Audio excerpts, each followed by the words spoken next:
রব্বুল আলামিন বলেন, কিয়ামতের সময় যখন চলে আসবে, কিয়ামতের ময়দান যখন কায়েম হয়ে যাবে, কিয়ামতের ময়দান যখন কায়েম হয়ে যাবে, যখন কিয়ামতের সূচনা শুরু হবে, জমিনের উপরে যত কিছু আছে, ঘর বাড়ি গাছপালা পাহাড় পর্বত সব কিছু আমি আল্লাহ পাক রব্বুল আলামিন মাটির নিচে দিয়া দিব। সারা পৃথিবীটা আল্লাহ পাক রব্বুল আলামিন মরুভূমির মতো করে দিবে। রব্বুল আলামিন বলেন, যখন সব কিছু মাটির ভিতরে চলে যাবে, আমি আল্লাহ পাক রব্বুল আলামিন ইসরাফিল আলাইহিস সালাতু ওয়াস সালামকে ডাক দিয়া বলবো, ইসরাফিল সিংহার মধ্যে একটা ফুৎকার দাও। হযরত ইসরাফিল আলাইহিস সালাতু ওয়াস সালাম যখন সিংহায় ফুৎকার দিবেন, সাথে সাথে আল্লাহ রব্বুল আলামিন বলেন, ইযা যুলজিলাতিল আরদু জিলজালাহা, জমিনটা কম্পন তৈরি হয়ে যাবে, জমিনটা কাঁপা আরম্ভ করবে, কাঁপতে থাকবে। কাঁপতে কাঁপতে কি হবে? রব্বুল আলামিন বলেন, ওয়া আখরাজাতিল আরদু আসকালাহা, জমিনের ভিতরে যা ছিল সব কিছু বের হয়ে আসবে। গাছপালা, স্বর্ণ মুদ্রা, জমিনের নিচে যত সম্পদ ছিল সব বের হয়ে আসবে। সমস্ত সম্পদ যখন বের হয়ে আসবে, তাফসীরের কিতাবের মধ্যে আছে, ওই সম্পদগুলো বের হয়ে আসার পরে সম্পদগুলোর জবান খুলে যাবে, সম্পদগুলো কথা বলতে থাকবে। কি কথা বলবে? সম্পদগুলো দুনিয়াতে যারা সম্পদের জন্য চুরি করছে, ডাকাতি করছে, আপনার চাঁদাবাজি করছে, অন্যের হক নষ্ট করছে, সুদ খাইছে, ঘোষ খাইছে, সম্পদের জবান যখন খুলে যাবে, সম্পদগুলো তাদেরকে ডাক দিবে আর বলবে, এদিকে আসো, এদিকে আসো, দুনিয়ায় তো সম্পদের জন্য চুরি করছো, নাও আজকে সম্পদ নিয়ে যাও। দুনিয়ায় তো সম্পদের জন্য ডাকাতি করছো, নাও আজকে সম্পদ নিয়ে যাও। চাঁদাবাজি করছো, নাও আজকে সম্পদ নিয়ে যাও। সম্পদের জন্য সুদ খাইছো, ঘোষ খাইছো, নাও আজকে সম্পদ নিয়ে যাও। মানুষগুলো তখন বলবে, অকালাল ইনসানু মালাহা, মানুষ বলবে, হায় আজকে এই সম্পদগুলো কিভাবে কথা বলে, কিরে সম্পদ আবার কিভাবে কথা বলে? রব্বুল আলামিন তখন বলেন, ইয়াউমা ইযিন তুহাদ্দিসু আখবারহা, রব্বুল আলামিন বলে, আমি আল্লাহ তাআলা আদেশ দিছি, এজন্যই না কথা বলে। বলে আল্লাহ সম্পদও কথা বলতে পারে, আল্লাহ জিহ্বায় না কথা বলে, আবার সম্পদ কেমনে কথা কয়? সূরা ইয়াসিনের মধ্যে আছে, আল ইয়াউমা নাখতিমু আলা আফওয়াহিহিম ওয়া তুকাল্লিমুনা আইদিহিম ওয়া তাশহাদু আরজুলুহুম বিমা কানু ইয়াকসিবুন। রব্বুল আলামিন বলেন, হাসরের ময়দানে তোমরা তো মনে করছো জিহ্বা কথা বলে, আমি আল্লাহ পাক রব্বুল আলামিন হাসরের ময়দানে তোমার ঠোঁট বন্ধ করে দেব, মুখ বন্ধ করে দেব, জিহ্বা বন্ধ করে দেব। আমি আল্লাহ তাআলা এই জিহ্বা বন্ধ করে দিয়া তোমার হাতকে কথা বলার জন্য আমি আল্লাহ তাআলা শক্তি দিয়া দিব। এবার হাত কথা বলবে, পাকে কথা বলার জন্য শক্তি দিয়া দিব। এবার পা কথা বলবে, তখন কি বলবা? ওয়াকালাল ইনসানু মালাহা, আরে হাত কেমনে কথা কয়, পা কেমনে কথা কয়? রব্বুল আলামিন বলে, জিহ্বা কথা বলার শক্তি রাখে না। যদি জিহ্বা কথা বলার শক্তি রাখতো, তো যেই বোবা মানুষটা কথা বলতে পারে না, তার তো জিহ্বা আছে কিন্তু কথা বলে না কেন? যেই মানুষটা কানে শোনে না, তার তো কান আছে, শোনে না কেন? যেই মানুষটা চোখে দেখে না, তার তো চোখ আছে, দেখে না কেন? রব্বুল আলামিন বলে, আমি আল্লাহ পাকের অর্ডার নাই, এজন্য কথা বলতে পারে না। আমি আল্লাহ পাকের অর্ডার নাই, এজন্য চোখে দেখে না। আমি আল্লাহ পাকের অর্ডার নাই, এজন্য কানে শোনে না। পা থাকার পরেও অবশ হয়ে যায়, হাঁটতে পারে না। প্রতিবন্ধী মানুষগুলো বাঁকা হয়ে হাঁটে, কেন হাঁটে? রব্বুল আলামিন বলে, হাঁটার শক্তি আমি আল্লাহ তাআলা দেই নাই, এজন্য হাঁটতে পারে না। পা যখন ভেঙে যায়, হাঁটতে পারে না, ঘরের মধ্যে শুয়ে থাকে, কিরে তোর না পা আছে, তুই হাঁটতে পারস না কেন? বলে, আমি আল্লাহ তাআলা শক্তি দেই নাই। এজন্য সূরা জিলজালের মধ্যে আছে, আল্লাহ রাব্বুল আলামিন বলে, আমি আল্লাহ তাআলা কথা বলার শক্তি দিছি দেখেই কথা বলে। বিআন্না রাব্বাকা আওহা লাহা ইয়াওমা ইযি ইয়াসদুরুন নাসু আশতাতা লিউরাউ আমালাহুম। এরপরে যখন সমস্ত মানুষকে উঠানো হবে, উঠানোর পরে আল্লাহ পাক রব্বুল আলামিন বলবে, ইয়াওমা ইযি ইয়াসদুরুন নাসু আশতাতা, মানুষগুলোকে আল্লাহ তাআলা ভাগে ভাগে দাঁড় করাইবেন। বলবে তোমরা এদিকে দাঁড়াও, তোমরা ওইদিকে দাঁড়াও। এভাবে যখন ভাগে ভাগে দাঁড় করাবেন, আল্লাহ তাআলা তখন বলবেন লিউরাউ আমালাহুম, দেখো তোমরা তোমাদের আমল কি কি পাঠাইছো। এবার আমল নামা দিবে। হায়, আমল নামা দেওয়ার পরে আমল নামার মধ্যে দেখবো 70 বছর বয়স, এক ওয়াক্ত নামাজ নাই। আমল নামা দেওয়ার পরে আমল নামার মধ্যে দেখবো 70 বছর বয়স গেছে বিড়ি খাইতে খাইতে, 70 বছর বয়স গেছে চা দোকানে বসে টিভির দিকে নর্তকীর নাচ দেখতে দেখতে। এই আমল নামা যখন দিবে দেখবো টাকা তো সব হারামের টাকা, টাকা তো সব চুরির টাকা, বিল্ডিং করছি চুরির টাকা দিয়া, ঘুষের টাকা দিয়া, অন্যের উপর দখল করে একজনে বিল্ডিং করতে গেছে, তার মধ্যে পিস্তল ঠেকায়া তার থেকে 10,000 টাকা 20,000 টাকা চান্দাবাজি করে বিল্ডিং করছি। কিরা আমার তো বিল্ডিং নেই। আশ্চর্য বিষয় কি জানেন, শুক্রবারের 2 রাকাত নামাজ এটাও নাই। হুজুর শুক্রবারের 2 রাকাত নামাজ যে পড়ছি এটা কই? হ্যাঁ, শুক্রবারে 2 রাকাত নামাজ পড়ছেন, ওই নামাজটা যে নাই। এবারে আল্লাহ ফেরেশতার ডাক দিয়ে বলবে কিরি ফেরেশতা, আমার বান্দা তো শুক্রবারে 2 রাকাত নামাজ পড়ছিল, আমল নামার মধ্যে তো এটাও নাই। তো ফেরেশতা বলবে আল্লাহ নামাজ পড়ছে, একামত যখন দেয় তখন দৌড় দিয়া গেছে, ওযু হইছে না, গোসল হইছে না, কি নামাজ বলেন? বলেন আজ আমাদের যুব সমাজের কি অবস্থা বলেন? যুবকদের আজকে নামাজ কই বলেন? মোবাইল একটা দিয়ে দিয়েছেন তার হাতে, এই মোবাইল পায়া সে যে আল্লাহকে ভুলে গেল, সে যে রাসূলকে ভুলে গেল, সে যে মুসলমান এটাও ভুলে গেল। হ্যাঁ বলেন, বাবা মা সন্তানের জন্য পরিশ্রম করে, টাকা ইনকাম করে, সন্তানের জন্য বিল্ডিং তৈরি করে, সোফা বানায় দেয়, বক্স খাট বানায় দেয়, জাজিম দেয় ঘুমানোর জন্য, শীতকালে কম্বল দেয়, তোষক দেয়, ল্যাপ দেয়, কত কিছু দেয় সন্তানের আরামের জন্য। এই সন্তান মরলেই যে জাহান্নামের মধ্যে যাবে, এটার জন্য কি করছেন? এই সন্তানের জন্য কি করছেন বলেন? আপনার মেয়েটা সকালবেলা বের হলো, সারাদিন পর্যন্ত সে বাজারে বাজারে, রাস্তায় রাস্তায়, পার্কে পার্কে ভিন ছেলের সাথে, অসভ্য ছেলের সাথে, এক বেয়াদব ছেলের সাথে যে সারাদিন সে ঘুরলো। রাতের বেলায় যখন সে বাড়িতে আসে, তারে জিজ্ঞেস করছেন যে মা তুমি সারাদিন কই ছিলা? তোমার স্কুল ছুটি হয়েছে 4টা বাজে, তুমি বাসায় আসলা রাতের 8টা বাজে, কই ছিলা তুমি 3-4 ঘন্টা বলো? জিজ্ঞেস করছেন? জিজ্ঞেস করে না। কয়দিন পরে যখন ভাগ্যা যায়, এবার হুজুরের কাছে, হুজুর কি করমু? মেয়েটা তো গেছে না, মেয়ে তো আর নাই, মেয়ে তো আরেক ছেলের সাথে চলে গেছে। এজন্য প্রিয় ভাইরা আমার, আল্লাহর ওয়াস্তে সন্তানের দুনিয়া কামাই করবেন, দুনিয়া দিবেন, এটাও ঠিক আছে, এটাও আপনার জন্য ফরজ বিষয়। কিন্তু এর চাইতে মারাত্মক বিষয় সন্তানের আখিরাত। এর চাইতে মারাত্মক বিষয়, এর চাইতে প্রয়োজন বেশি সন্তানের আখিরাত। এজন্য আল্লাহ রাব্বুল আলামিন আমাদেরকে সন্তানের দুনিয়ার জন্য যেভাবে মেহনত করতেছি, কোটি গুণ বেশি তার আখিরাতের জন্য মেহনত করার তৌফিক দান করেন, বলেন আমিন। প্রিয় ভাইরা আমার, তো যেই কথা বলতেছিলাম, আল্লাহ রাব্বুল আলামিন আমাদেরকে সন্তান দিয়েছেন, এটা অত্যন্ত বড় একটা নিয়ামত। এই নিয়ামত যদি কদর করতে না পারি, তো কাল হাসরের ময়দানে সন্তানগুলো আপনার আমার বিরুদ্ধে আল্লাহর দরবারে আল্লাহর দরবারে বিচার দিবে। কি বিচার দিবে? কোরআন থেকে 1 মিনিটের মধ্যে একটু শুনে নেন। কোরআনে কারীমের মধ্যে আছে, আল্লাহ রাব্বুল আলামিন বলেন, وقالوا ربنا إنا أطعنا سادتنا وكبراءنا فأضلونا السبيلا ربنا آتهم ضعفين من العذاب ولعنهم لعنا كبيرا।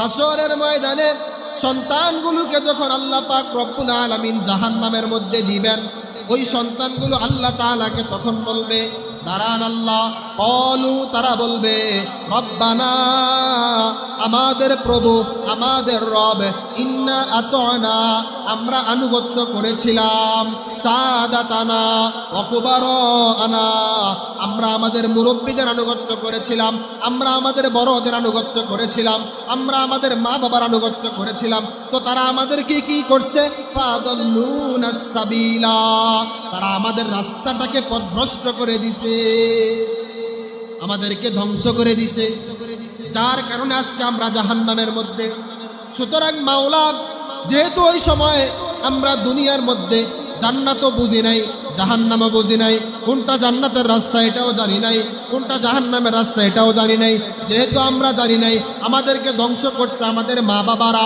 আমাদের মুরব্বীরা আমাদের আপনজনেরা সুতরাং অকালু রব্বানা ইন্না আতানা সাদাতানা ওয়া কুবারানা ফাদাল্লুনাস সাবিলা এবার সন্তান আল্লাহর কাছে কত বড় মারাত্মক কথা বলে রব্বানা আতিহিম ضعفين من العذاب ولعنهم لعنا كبيرا কত মারাত্মক কথা সন্তানগুলো তখন বলবে আল্লাহ জাহান্নামের দরজার মধ্যে আমার মা বাবাকে শোয়ে দেন আমি আমার দুই পা দিয়া তাদেরকে ফাড়াইয়া ফাড়াইয়া জাহান্নামের মধ্যে তাদেরকে ফাড়াইয়া জাহান্নামের মধ্যে আল্লাহ আমাদেরকে মাফ করেন বলেন আমিন আল্লাহ আমাদেরকে মাফ করেন সন্তানগুলোকে দিন শেখান সন্তানগুলোকে দিন শেখান হ্যাঁ রাস্তায় তো বহুত ঘুরতে পারবেন বহু মেয়ের পিছনে তো সময় দিচ্ছেন হ্যাঁ বহু মেয়ের পিছনে ঘুরতেছেন জীবন নষ্ট করতেছেন ভাবলেন না জাহান্নামের ময়দান কত ভয়াবহ ময়দান জাহান্নাম কত মারাত্মক ভাবলেন না চিন্তা করলেন না কোরআনে কারীমের মধ্যে আছে আল্লাহ তাআলা বলেন লাবিসিনা ফিহা আহকাবা জাহান্নাম নিয়ে আপনিও ভাবেন আমি একটু ভাবি দুই চোখ বন্ধ করে আলোচনাটা শুনেন ভাইয়েরা আমার আল্লাহ পাক রব্বুল আলামিন সূরা নাবার মধ্যে বলেন লাবিসিনা ফিহা আহকাবা জাহান্নামে আল্লাহ তাআলাকে ডাক দিয়া বলবে কতদিন জাহান্নামী বান্দা জাহান্নামে থাকবে আল্লাহ পাক রব্বুল আলামিন বলেন লাবিসিনা ফিহা আহকাবা কতদিন জাহান্নামী বান্দা জাহান্নামের মধ্যে থাকবে সে কল্পনা করতে পারবে না দুনিয়ার কারাগারে যদি কোনো মানুষের যাবজ্জীবন হয় তাহলে সে যদি 30 বছর বয়সে মারা যায় তাইলে তো তার দুনিয়ার আযাব শেষ হয়ে যায় দুনিয়ার কারাগারে তো একটু সময়ের জন্য ঘুমাইতে দেয় দুনিয়ার কারাগারে তো একটু পানি চাইলে পানি দেয় দুনিয়ার কারাগারে তো একটু খাবার চাইলে খাবার দেয় দুনিয়ার কারাগারে তো বছরে একবার সুন্দর জামা দেয় বছরে একবার জেলখানা থেকে বের করে একটু ঘোরার জন্য ব্যবস্থা করে দেয় হায় রব্বুল আলামিন বলেন জাহান্নামে তো মারাত্মক জাহান্নামের মধ্যে পানি চাইলে আল্লাহ পানি দিবে না জাহান্নামের মধ্যে খাবার চাইলে আল্লাহ খাবার দিবে না জাহান্নামের মধ্যে ঘুরতে চাইলে আল্লাহ ঘোরার সুযোগ দেবে না জাহান্নামের মধ্যে কোনো বান্দা যদি পানি চায় আল্লাহ তাআলা বলেন এমন পানি দেওয়া হবে যে এই পানিটা মুখের মধ্যে দেওয়ার সাথে সাথে সমস্ত শরীর পুড়ে ছাই হয়ে যাবে আল্লাহ পাক রব্বুল আলামিনের কাছে জাহান্নামী বান্দা বলবে ও মাওলা আযাব কেন দিতেছেন কেন জাহান্নামের মধ্যে জ্বালাইতেছেন কেন জাহান্নামের মধ্যে পোড়াইতেছেন কেন একটু পানিও দেন না কেন একটু সুযোগও দেন না কেন একটু বাঁচানো না রব্বুল আলামিন বলবে জাযাআউ ওয়াফাকা আল্লাহ বলবে কত আলেম বলছিল নামাজ পড়তে যাও কত আলেম বলছিল চুরি কইরো না সুদ খায়ো না ঘুষ খায়ো না অন্যায় পথে চলো না গুনাহের কাজ করো না হারাম মেয়ের সাথে কথা বলো না তিন নারীর সাথে কথা বলো না অসভ্য মেয়ের পিছনে পিছনে ঘুরো না আরে এই সিনেমার নর্তকী তো তোমার জন্য শুধুমাত্র দুনিয়ার অল্প সময়ের জন্য ভোগ বিলাসিতার জিন্দেগি হাসরের ময়দানে গেলেই না তুমি দেখবা হাসরের ময়দানে গেলেই না তুমি টের পাইবা আলেমরা এভাবে বলছিল তো রব্বুল আলামিন জাহান্নামী বান্দাকে তখন বলবে জাযাআউ ওয়াফাকা ওই যে এইগুলা মানো নাই এইজন্য আজকে তোমার জন্য জাযা এগুলা যে মানো নাই এর প্রতিফল কোরআনে কারীমের মধ্যে আছে, আমি আর আপনি তো মনে করতেছি আরো 100 বছর বাঁচবো, আমি আর আপনি তো মনে করতেছি আরো 200 বছর বাঁচবো, আমি আর আপনি তো মনে করতেছি 70 বছর বয়স যখন হবে তখন আল্লাহর কাছে মাপ চাই নিব, আমার তো 60-80 বছরের জিন্দেগি। আল্লাহ বলে না না না, আল্লাহ পাক রব্বুল আলামিন বলেন তোমার মৃত্যু আমি আল্লাহ পাক নির্ধারিত করে রেখেছি। মৃত্যুটা কার হাতে? আল্লাহর হাতে। মৃত্যুটা দিবেন কে? আল্লাহ তাআলা। একবারের জন্য ভাবেন, চিন্তা করেন, রব্বুল আলামিন আমাদেরকে আল্লাহর ইচ্ছায় পাঠাইলেন, রব্বুল আলামিন আমাদেরকে দুনিয়া থেকে নিবেনও আল্লাহর ইচ্ছায়। তো মাঝখানের যেই সময়টা সেটা কার ইচ্ছায় চলতেছি বলেন? সেটা কি আমরা চলতেছি আল্লাহর ইচ্ছায়? আমিও চলতেছি না, আপনিও চলতেছেন। আমিও চলতেছি না, আপনিও চলতেছেন। আমিও ভাবতেছি না, আপনিও ভাবতেছেন। কেন ভাই? কেন ভাবেন না? কেন ভাবেন? এজন্য আপনাদেরকে আমি একটা কথাই বলি, লম্বা সময় তো কথা বললাম, এখন আপনি মুরব্বী ভাই, মুরব্বী বসছেন, মুরব্বী মানুষ, আপনি আমার দাদার বয়সী, চাচার বয়সী, আমার বাবার বয়সী, একবারের জন্য একটু ভাবেন, চিন্তা করেন তো, এই মুহূর্তে আমি মরে গেছি, মারা গেছি। মনে করেন মাগরিবের আজানের পরে আমার ফিকির হলো আমি একটা চেকের মধ্যে সই করব, এই চেক দিয়ে আমি আগামীকালকে 2 লক্ষ টাকা উঠাবো। টাকাটা এই জন্যই উঠাবো, আমি এই 2 লক্ষ টাকা দিয়া আমি বিশাল একটা গানের আয়োজন করব, নাচার আয়োজন করব, একটা নর্তকী আয়না নাচাবো। এই চিন্তা করে আমি আর আপনি এই চেকটা সিগনেচার করলাম, সাইন করলাম। এসার পরে আপনি মারা গেছেন। এই যে একটা নিয়ত করে সিগনেচার করলেন, রব্বুল আলামিন বলে নর্তকী যদি নাও নাচে, তোমার এই সিগনেচারের কারণে, এই নিয়তের কারণে তোমার আমলনামায় গুনাহ লেখা হবে, গুনাহ লেখা হবে। এজন্য হাদিসের মধ্যে আসছে, বড় বড় বুখারী শরীফের প্রথম হাদিস, মিশকাত শরীফের প্রথম হাদিস, ইন্নামাল আমালু বিন্নিয়াত। আপনি নিয়ত করেন এখন পিছনে যা করছি মাওলা মাফ করে দেন, এখন থেকে আর গুনাহ করব না, খোদার কসম।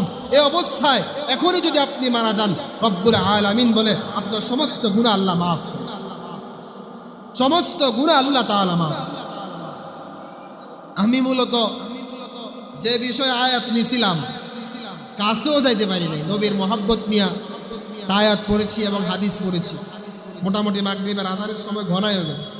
জাহান্নামের আলোচনার উপরে ছিলাম যেহেতু, এটার মধ্যেই থাকি, ওইদিকে আর আলোচনা করাবো না, পরবর্তী যারা আসবে ওনারা আলোচনা।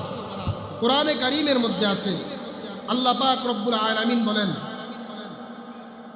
সূরা মুলুকের মধ্যে, আল্লাযী খালাকাল মাউতা ওয়াল হায়াতা লিয়াবলুয়াকুম আইয়ুকুম আহসানু আমালা। আমরা স্বাভাবিকভাবে আমাদের হায়াতের জিন্দেগিতে আমরা দেখতেছি যে আমাদের জীবনটা আগে, মানে আমরা জন্ম নিছি না, আমরা যে জন্মের আগে মৃত ছিলাম, এটাকে আমি আর আপনি জানি না, বা আমি আর আপনি বলতেও পারবো না, কেউ বলতেও পারবে না। রব্বুল আলামিন আমাদেরকে স্মরণ করানোর জন্য বলতেছেন, আল্লাযী খালাকাল মাউত ওয়াল হায়াতা লিয়াবলুয়াকুম আইয়ুকুম আহসানু আমালা।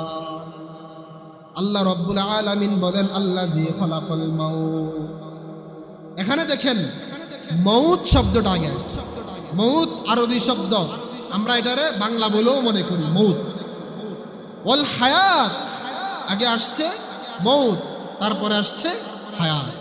তো রব্বুল আলামিন বলেন বান্দা, আমি না তোমার মৃত্যুটা আগে সৃষ্টি করলাম, সুতরাং মৃত্যু নিয়েই বেশি ভাবো। যদি আমি আল্লাহ তাআলা বলতাম আল্লাযী খালাকাল হায়াতা ওয়াল মাউত, তাইলে হায়াত নিয়ে ভাবতাম। হায়াতের জীবন মানে দুনিয়া ছেড়ে দেওয়ার কথা আল্লাহ বলে নাই। আরেক আয়াতের মধ্যে আছে, আল্লাহ পাক রব্বুল আলামিন বলেন তোমরা দুনিয়া আমার কাছে চাও, দুনিয়া চাইতে মানা নাই। কিভাবে চাইবা? রব্বানা আতিনা ফিদ দুনিয়া হাসানা ওয়া ফিল আখিরাতি হাসানা ওয়া কিনা আযাবান নার। মানে দুনিয়া চাইতে বলছি, দুনিয়া যে চাইবো, কি চাইবো? হাসানা, উত্তম জিনিসটা চাইবো, দুনিয়ার কল্যাণকর জিনিসটা চাইবো, উত্তম জিনিসগুলো চাইবো। মুফতি সাহেব এদিকে আসেন, আমার বন্ধু মানুষ হযরত মাওলানা মুফতি কামরুল হাসান বিন শফিক সাহেব দামাত বারাকাতুহুল আলিয়া মাগরিবের পরেই গুরুত্বপূর্ণ আলোচনা করতে। এজন্য আমি আবারও সবাইকে উদারত আহ্বান করব যে আপনারা এদিক সেদিক ঘোরাফেরা না করে আজকের এই মোবারক মাহফিলে চলে আসেন। বরকত হবে, বরকত হবে। বাহিরে বাহিরে ঘুরে সময় নষ্ট করতেছেন। যুব শ্রেণীর অবস্থা আপনি দেখেন। মুরব্বী চাচারা তো এক সময় যুবক ছিলেন, এখন বৃদ্ধ হয়ে গেছেন। যখন যুবক ছিলেন কখনো কল্পনা করেছেন যে আমি তো আস্তে আস্তে বৃদ্ধ হব, বুড়া হব, আমার চুল পাকবে, দাড়ি পাকবে? ভাবছেন? ভাবেন না। যদি ভেবে থাকেন আল্লাহ তাআলার বিনিময় দিবে অবশ্যই ইনশাআল্লাহ। আপনার দাড়িটা পাকছে, গাছ যখন মরে যায় দেখবেন গাছের পাতাগুলো আস্তে নরম হয়ে যায়, বইটা যায়, পাতাগুলো আস্তে আস্তে ঝরে পড়তে থাকে। ঠিক এরকম ভাবে আস্তে আস্তে বয়স হইতেছে, হাতের চামড়া পড়তেছে, পায়ের চামড়া পড়তেছে, বৃদ্ধ হইতেছেন, দাড়ি পাকতেছে, চুল পাকতেছে। ওই এমন একদম কেমন হন বলে শিশু বাচ্চা যেমন, তার চাইতে একদম আরো বেশি মানে নিরুপায়, আরো বেশি দুর্বল হয়ে যায় মুরব্বী। শিশু বাচ্চা তো 2 মাস যদি দাঁত না মাজে মুখের মধ্যে দুর্গন্ধ হয় না। মুরব্বীরা একদিন দাঁত না মাজলে, একদিন ব্রাশ না করলে মুখে দুর্গন্ধ, ঠিক না? তাইলে একজন বৃদ্ধ মানুষ শিশুর থেকেও দুর্বল, কি বলেন? এজন্য আমি যে কথাটা বলতেছি বারবার, হায়াত এটা পরে, আগে মৃত্যু, আগে মৌতের কথা স্মরণ করবেন। আবু বকর সিদ্দিক রাদিয়াল্লাহু তাআলা আনহু 10 জন সাহাবীর মধ্যে গুরুত্বপূর্ণ যেই সাহাবী হযরত আবু বকর সিদ্দিক, যার ব্যাপারে কোরআনে কারীমের মধ্যে সিদ্দিক ঘোষণা দেওয়া হয়েছে। এমন একজন সাহাবী যার ব্যাপারে বলা হয়েছে আপনি সর্বপ্রথম জান্নাতীদের মধ্যে আপনি জান্নাত। 10 জন সাহাবী যারা জান্নাতের মধ্যে যাবে, দুনিয়াতে ঠাইকাই জান্নাতের সার্টিফিকেট পাইছে, 10 জনের মধ্যে 1 নাম্বার হযরত আবু বকর সিদ্দিক রাদিয়াল্লাহু তাআলা। ওই আবু বকরও কবরের সামনে যায়, কবরের সামনে দাঁড়ায়া কবর যখন চোখে দেখে হু হু করে কান্না করা শুরু করে। উসমান গনি রাদিয়াল্লাহু তাআলা আনহু কবরের সামনে গিয়া দাঁড়ায় চিৎকার করে কান্না করে গাছের পাতা ধরে বলে, হায় আমি যদি উসমান না হইয়া গাছের পাতা হইতাম, মানুষ না হইয়া গাছের পাতা হইতাম, আমার তো হাসরের ময়দানে হিসাব দিতে হবে। উসমান গনি রাদিয়াল্লাহু তাআলা আনহু কতটা দামি সাহাবী। রাসূলুল্লাহ সাল্লাল্লাহু আলাইহি ওয়াসাল্লাম এক যুদ্ধের জন্য কালেকশন করতেছিলেন। এক যুদ্ধের জন্য সাহাবীদের কাছে বলতেছেন, সাহাবীরা তোমাদের মধ্যে কি কেউ আছো এদিক দিয়া যুদ্ধের জন্য দান করবা? উসমান রাদিয়াল্লাহু তাআলা আনহু এদিক দিয়া দাঁড়ায় বলতেছে, ইয়া রাসূলুল্লাহ যুদ্ধের জন্য আমি 100 ওট দান করব। সুবহানাল্লাহ। রাসূলুল্লাহ সাল্লাল্লাহু আলাইহি ওয়াসাল্লাম হাত ঘুরায় বললেন, এদিক দিয়ে কে আছো? উসমান এদিক থেকে এনে ঘুরে এসে বলতেছে, ইয়া রাসূলুল্লাহ আমি আছি, 100 ওট দান করব। সুবহানাল্লাহ। আল্লাহ রাসূল এদিক দিয়ে হাত দিয়ে বললেন, এদিকে কে আছো? উসমান এদিক থেকে ঘুরে এসে বলতেছে, ইয়া রাসূলুল্লাহ আমি 100 ওট দান করব। আল্লাহর কসম, নবীজি সাল্লাল্লাহু আলাইহি ওয়াসাল্লাম 6 বার বলছেন, আর কে আর কে আর কে? 6 বারই হযরত উসমান বলছেন 100 100 100 100 100 100 600। হাদিসের মধ্যে আছে যদি রাসূলুল্লাহ সাল্লাল্লাহু আলাইহি ওয়াসাল্লাম ওই দিন 100 বারও বলতেন, আর কে? উসমান ততবার বলতেন আমি। 600 বার বলার পরে হযরত উসমান রাদিয়াল্লাহু তাআলা আনহু বলে, রাসূল আপনি দাঁড়ান, আমার দান করা শেষ হয় নাই, আমি বাসার থেকে আসি। কি ব্যাপার তুমি বাসার থেকে আসি, এরপরে বলবো আমার আরো দান করা বাকি আছে। উসমান রাদিয়াল্লাহু তাআলা আনহু বাসায় যায় তার বিবিকে বলতেছে, বিবি যা কিছু আছে সব কিছু তোমার একটা আপনার কি বলে চাদর বিছাইছে, এটার মধ্যে সব কিছু নাও, নিয়ে বাইন্দা দাও। বলে আজকে কি বড় ধরনের কোনো ব্যবসায়ী পাইছেন নাই? উসমান তো একটা ব্যবসায়ী ছিল। হযরত উসমান বলতেছে, আজকে যার সাথে ব্যবসা করব তিনি এমন ব্যবসায়ী, পৃথিবীর সমস্ত ব্যবসায়ী যেখানে যায় স্থগিত থমকে যাবে, সবচাইতে বড় ব্যবসায়ী হলেন আমার আল্লাহ এবং তার রাসূল, ওনাদের সাথে ব্যবসা করতে যাইতেছে। সুবহানাল্লাহ। উসমান রাদিয়াল্লাহু তাআলা আনহু ঘরের থেকে সব কিছু নিয়ে আইসা আল্লাহ রাসূলকে বললেন, এই রাসূল সব দিয়া দিলাম। এই আওয়াজটা কিসের? আবার